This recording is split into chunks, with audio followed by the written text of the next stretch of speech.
Welcome back to Simple Truth. And we're in the book of Genesis. We're in chapter 39. We're talking about the story of Joseph. Last time I challenged you to think about whether or not you're serving a higher master in all the things that you do. One that will make your entire life consistent.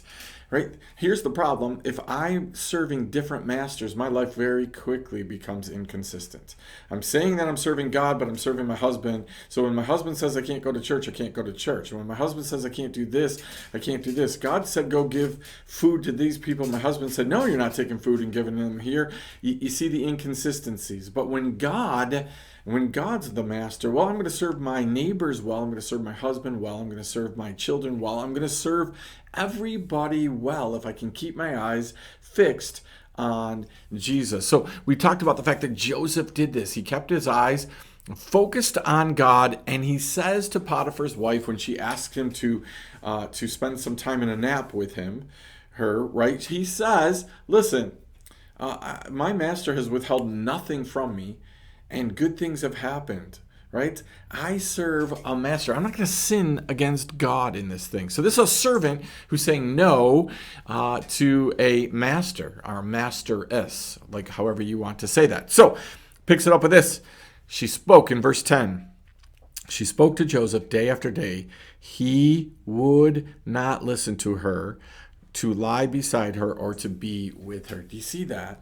So again, this wasn't a one-time thing where she's like, oh, hey, and it just ended. This is a day after day thing, and Joseph repeatedly stays strong and says, I'm not going to do it. I'm not going to do it. I'm not going to do it, and I'm not going to do it. Listen, most of us can withstand a assault, right? I can withgo, I can not have Pepsi for one day, right? But day after day after day, if you start having me, offering me a Pepsi, take just one, Andy. Just have a Pepsi with me. Day after day, I'm going to start giving in, right? And I'm going to find a reason. And eventually, here's my great rationalization. Well, I need to honor you. I need to take care of you. And I don't want to make you feel bad. You've bought me a Pepsi every day and I don't take it. So I need to have it so I can honor you. Eventually, you see that twist. That might sound really weird, but we all do that. Eventually, we start thinking that way and we give in. But Joseph, he doesn't do it. So, verse 11. But one day, right? So again, we believe that the enemy is just going to give up on us at some point. So we keep saying, no, no, no, no, no. We resist, we resist, we resist. The enemy's going to give in like, man, this is a brick wall. I'm going to quit hitting my head against it. I'm not going to attack anymore. But let me explain to you, but there's always a but. But one day, the enemy changes his tactic. You see, we get lulled into sleep by the enemy. Right? He keeps attacking this way, this way, this way, this way, this way, and then it's that way. All of a sudden, out of the blue, a left punch comes, right? And we're just taken totally off guard because we've so positioned ourselves to tell our boss no on this and this and this, or our family no and do these strong things, right? But all of a sudden, out of left field comes something, right? We got to remember the enemy is going to keep attacking. He wants to destroy the dream, right? Again, it isn't enough that Joseph thinks the dream is done. His brothers think the dream will be done, that Joseph was given. But God says, don't declare dead what isn't dead yet, right? So God hasn't declared the dream dead. The dream is very much alive. Joseph just thinks the dream is dead. How do you get from servanthood, slavery, to people worshiping you, right? People having you lead them, right? Again, scrap the worship part, get to the, how do you get to people leading? In our world, that doesn't happen, right? In the Roman world, you could buy your freedom. In the Roman world, you could be given it, eventually, but you can't get it yourself, right? So Joseph, right, he's looking at this whole thing and he's prepared for this, and then here's what happens. When he went into the house to do his work, and none of the men of the house was there in the house. So the enemy has been tempting, and all of a sudden one day, there's nobody around, and here's what she does, right? But he left his garment. So it says this, she caught him by his garment, saying, lie with me. But he left his garment in her hand, and he fled and got out of the house. right? So here's the deal. Joseph did all of the right things, right? It went from having to tell her no to actually be physical in nature, had to show her no. Sometimes the enemy, like just saying no isn't enough. Pretty soon, all of a sudden, the Pepsi is in a glass and it's right in front of me, right? And I find it in my hand and it's ready to go to my mouth, right? And eventually we have to run away from it. Flee temptation, right? Flee the enemy is what the New Testament tells us at some points. Sometimes we stand strong, sometimes we run away, right? And he does, he runs away, but there's a problem. You and I would think that God would absolutely reward this moment. Holy cow, man, I did the right thing. I told my boss no. I told this person this. I did this. I did this. I honored my family. I honored my wife. I honored my kids, my husband. We would assume that God would look down and be like, yay, yes, great job, well done, super, let me reward you. Here's your pile of gold, right? Here's your freedom, Joseph.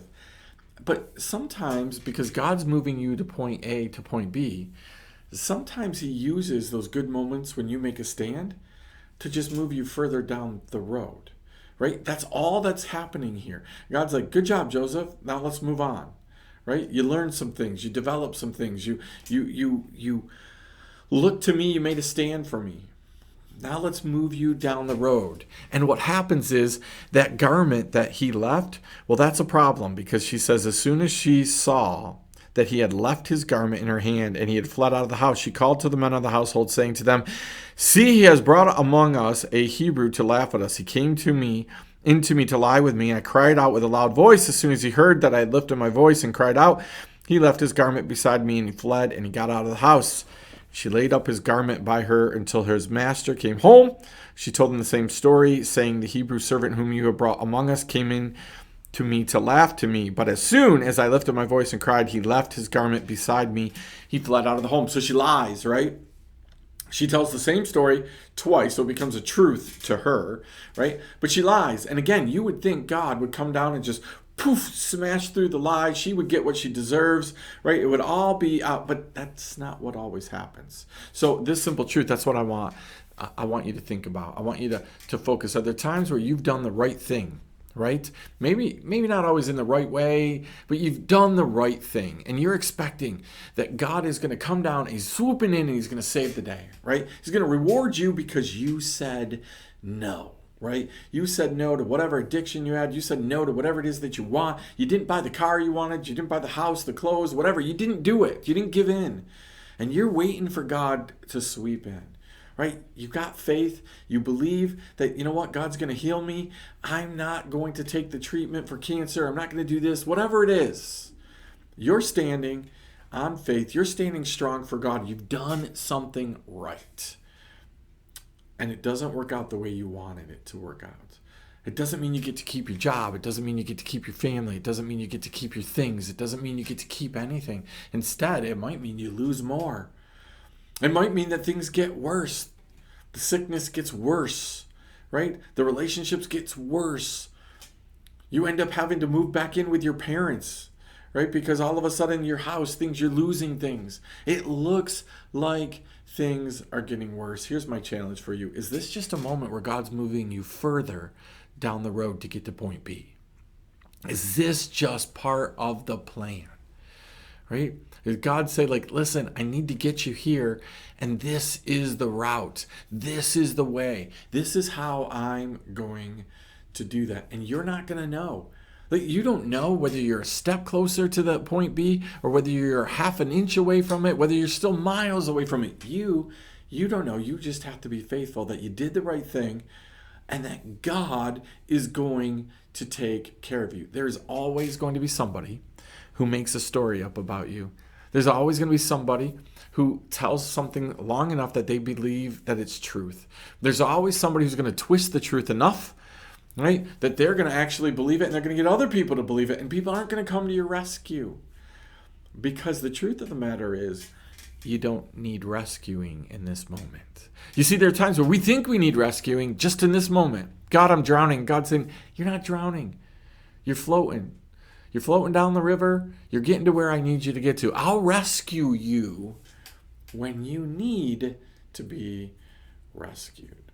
So what I want you to think about is that I want you to think about, are you in a place right now because you've made right choices, right decisions, and it doesn't seem like you're being rewarded for that because God's just moving you along to the promise that he has for you. So check in next week. We're going to see where this story continues to go. Join me for another Simple Truth.